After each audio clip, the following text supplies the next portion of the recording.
औज़ुबिल्लाहिमिनश्शैतानिर्रजीम बिस्मिल्लाहिर्रहमानिर्रहीम अस्सलाम वालेकुम। आज का जो हमारा टॉपिक है वो है सेल्फ फ्रैक्शनेशन। सबसे पहले definition, self fractionation is the combination of various methods used to separate cell organelle and other components based upon the size, density of a medium. ठीक है, सेल्फ फ्रैक्शनेशन हमारे पास एक प्रोसेस है जिसके ज़रिए हमारे पास सेल के जितने भी ऑर्गेनली हैं हम उन सेल के ऑर्गेनली को अलग करके जुदा करके देख सकते हैं। मिसाल के तौर पर हमारे पास ये एक सेल है, ठीक है, ये हमारे पास एक सेल है। इस सेल के जो बिल्कुल मिड पर सेंटर पर न्यूक्लियस होता है और यहाँ पर माइटोकॉन्ड्रिया जैसे कि राइबोसोम, ठीक है, इन सब को अलग करके अलहदा करके इसको जुदा करके न्यूक्लियस को जुदा करके और राइबोसोम्स को सेल से जुदा करके हम स्टडी करते हैं, अलग कर स्टडी करते हैं। हम उस प्रोसेस को ही सेल्फ फ्रैक्शनेशन करते हैं। ठीक है, सेल्फ फ्रैक्शनेशन के हमारे पास दो टाइप्स हैं। ठीक है, सबसे पहले जो हमारे पास सेल्फ फ्रैक्शनेशन की टाइप है वो है होमोजिनाइजेशन। ठीक है, होमोजिनाइजेशन में हम क्या करते हैं, हम लेते हैं टिश्यूज़। ठीक है, सबसे पहले हम लेते हैं होमोजिनाइज़र मशीन। ठीक है, होमोजिनाइज़र मशीन में टिश्यू हमारे पास हैं कॉम्बिनेशंस ऑफ सेल। हम कुछ सेल्स से मिलकर जो टिश्यू बने हुए होते हैं, ठीक है, हम उन टिश्यू को लेते हैं, उन टिश्यू को लेकर होमोजिनाइज़र मशीन में डालते हैं एक सूटेबल पीएच के ऊपर। ठीक है, और अगर हमारे पास यहाँ पर जो प्लांट का सेल है तो उसमें हमें लाजिम है कि हम उसमें पेक्टिनेज एंजाइम्स डालेंगे, क्योंकि हमारे पास जो मिडिल लेमिला होता है उसके अंदर पेक्टिन होता है। उस पेक्टिन को डाइजेस्ट करने के लिए पेक्टिनेज एंजाइम्स लाजमी है।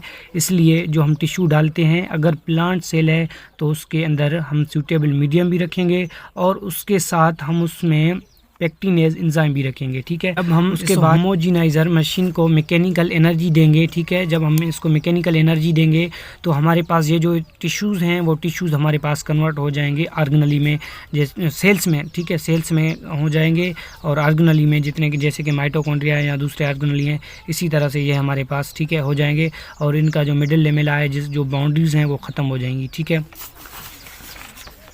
homogenization involves grinding of a cells in a suitable medium with correct pH. In plants, pectinase is added to digest middle lamella.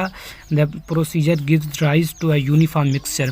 ठीक है, मैंने जैसे आपको बताया, जब होमोजिनाइज़र मशीन होगा उसमें हम एक करेक्ट पीएच और एक सूटेबल मीडियम, ठीक है, वो देंगे। अगर प्लांट सेल है तो हम उसमें पेक्टिनेज एंजाइम भी इंसर्ट करेंगे, क्योंकि वो मिडिल लेमेला के अंदर जो पेक्टिन होता है वो उसको डाइजेस्ट करता है। तो उसी की वजह से फिर हमारे पास सेल्स और सेल्स के ऑर्गेनली हमें अलग होकर मिलते हैं। ठीक है, अब हमारे पास दूसरा प्रोसेस है वो है सेंट्रीफ्यूगेशन। ठीक है, centrifugation is the process to separate substance on the size densities under the influence of centrifugal force by using centrifuge machine. ठीक है, अब हमारे सेंट्रीफ्यूगेशन के भी हमारे पास दो टाइप हैं। ठीक है, एक है हमारे पास डेंसिटी ग्रेडियंट सेंट्रीफ्यूगेशन और दूसरी है हमारे पास डिफरेंशियल सेंट्रीफ्यूगेशन। ठीक है, सेंट्रीफ्यूगेशन हमारे पास एक प्रोसेस है, जैसे कि हमारे पास एक मशीन होती है, ये हमारे पास एक सेंट्रीफ्यूज मशीन है। ठीक है, सेंट्रीफ्यूज मशीन में ये जो हमारे पास जितने ये मिले थे होमोजिनाइज़र को जब हमने मैकेनिकल एनर्जी दी थी, ये जो हमारे पास ऑर्गेनली सेल्स के मिले थे, हम उन ऑर्गेनली को अब डालेंगे इसमें। ठीक है, सेंट्रीफ्यूज मशीन में, सेंट्रीफ्यूज मशीन में डालकर हम इसको 6000 सिंध के न्यू बुक के मुताबिक 6000 आरपीएम के स्पीड से जब हम इनको घुमाएंगे, ठीक है, RPM means revolution per minute के स्पीड से जब हम इनको घुमाएंगे तो इनके अंदर एक आर्टिफिशियल ग्रेविटी हो जाएगी। ठीक है, कुछ ऑर्गेनली ऊपर आ जाएंगे, कुछ ऑर्गेनली नीचे आ जाएंगे। इसी की वजह से जैसे ये हमारे पास एक मशीन है, ठीक है, ट्यूब है, ट्यूब में जो भी ऊपर आ जाएंगे उनको हम कहेंगे सुप्राटंट। ठीक है, सुप्राटंट। और जो हमारे पास नीचे यहाँ पर आ जाएंगे तो हम उसको कहेंगे सेगमेंट या पेलेट।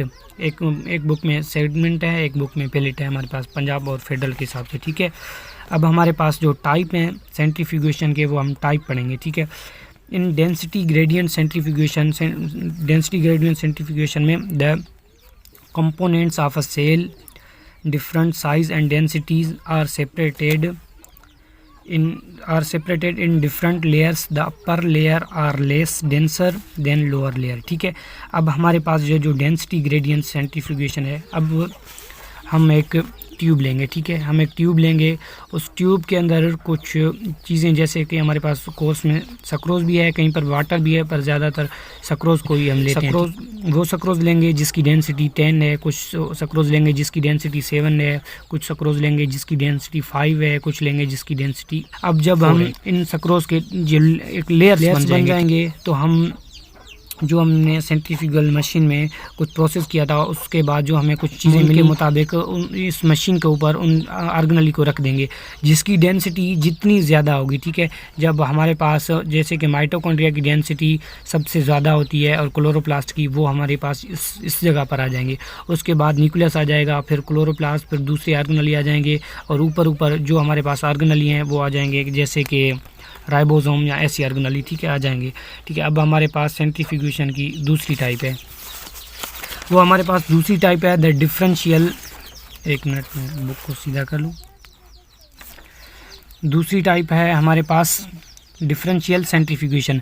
डिफरेंशियल सेंट्रीफ्यूगेशन हमारे पास है the size and the shape of a particle determines how fast it settles at each step.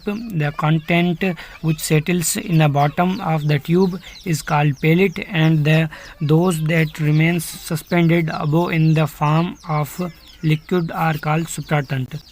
ये हमारे पास फेडरल के हिसाब से इसको पेलेट कहते हैं, और हमारे पास जैसे कि पंजाब के हिसाब से या सिंध के न्यू बुक के हिसाब से इसको सेगमेंट कहते हैं। ये हमारे पास डिफरेंशियल सेंट्रीफ्यूगेशन हम उसको कहते हैं, जैसे कि ये मैंने बताया आपको कि हमारे पास आर्गेनली होते हैं, कुछ का वेट ज़्यादा होता है, साइज़ ज़्यादा होता है, उसका उनके साइज़ शेप वेट के मुताबिक हमारे पास दो हमारे पास नीचे की तरफ होते हैं, उनको सुप्राडंट कहते हैं, जिनकी वज़न, जिसकी डेंसिटी, जिनका साइज़ वो ज़्यादा होता है, जिनकी मीडियम की डेंसिटी ज़्यादा होती है।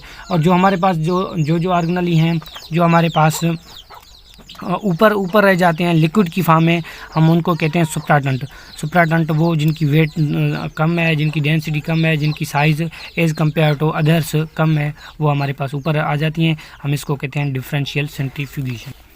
अब after each speed the supernatant can be thrown off and centrifuged again. A series of pellet containing cell organelle of a smaller and a smaller can therefore be obtained. अब हमारे पास ये जैसे कि एक मशीन है, ठीक है, एक ट्यूब है, एक ट्यूब को हम बहुत सारी स्पीड से, बहुत ज़्यादा स्पीड से घुमाएंगे तो पहले हमें कुछ आर्गेनली जो यहाँ पर नीचे आ जाएंगे, ठीक है, कुछ आर्गेनली ऊपर आ जाएंगे। तो यहाँ पर हम एक दूसरी ट्यूब लेते हैं, ठीक है, जो हमारे पास नीचे रह जाएगी हम उसको छोड़ देंगे, जो हमारे पास ऊपर हैं हम उनको इसमें ट्रांसफर। अब हमें जो ऊपर वाली थी वो यहाँ पर मिल गई, और जो नीचे हमारे पास मिसाल के तौर पे माइटोकॉन्ड्रिया थी वो हमें माइटोकॉन्ड्रिया अलग होकर मिल गई। ठीक है, हम अब इस ट्यूब को उतने ही स्पीड से घुमाएंगे तो हमारे पास जैसे कि न्यूक्लियस और क्लोरोप्लास्ट है, न्यूक्लियस और क्लोरोप्लास्ट हमें यहाँ पर नीचे मिल जाएंगे, और जो ऊपर होंगे ट्यूब में, ये नीचे होंगे, ये ऊपर होंगे, जो आर्गेनली जिनका वेट कम है। अब हम तीसरी ट्यूब लेंगे, तीसरी ट्यूब लेकर फिर इनको जो ऊपर वाली हैं उनको यहाँ पर डालेंगे, बाकी जो रह जाएगा वो आर्गेनली इसको छोड़ देंगे इस ट्यूब में। इसी तरह से हम छोटी आर्गेनली जो हमारे बॉडी के अंदर है हम उस तक को मतलब कि अलग कर सकते हैं सेल से। मैं पहले जैसे कि cell consist of following basic component. जब हम सेल की सेंट्रीफ्यूगेशन करते हैं तो हमारे पास सबसे पहले जैसे plasma membrane, also cell wall in plant cells, क्योंकि आउटर लेयर होती वही है सेल मेम्ब्रेन और सेल वाल, ठीक है। जब होमोजीनाइजेशन करते हैं ये उसी वक्त हमें मिल जाते हैं, अलग हो जाते हैं। उसके बाद साइटोप्लाज्म कंटेनिंग सेल ऑर्गेनली, हमारे पास जैसे कि साइटोप्लाज्म है उसके अंदर माइटोकॉन्ड्रिया है, क्लोरोप्लास्ट है, बहुत सारी ऑर्गेनली हैं, उनके बाद हमें ये मिलते हैं, ठीक है। उसके बाद हमें मिलते हैं जैसे कि न्यूक्लियर और क्रोमेटिन मटेरियल, जैसे कि डीएनए, आरएनए, क्रोमोसोम्स, ऐसे ऑर्गेनली, उनके बाद हमको मिलते हैं लास्ट में, ठीक है।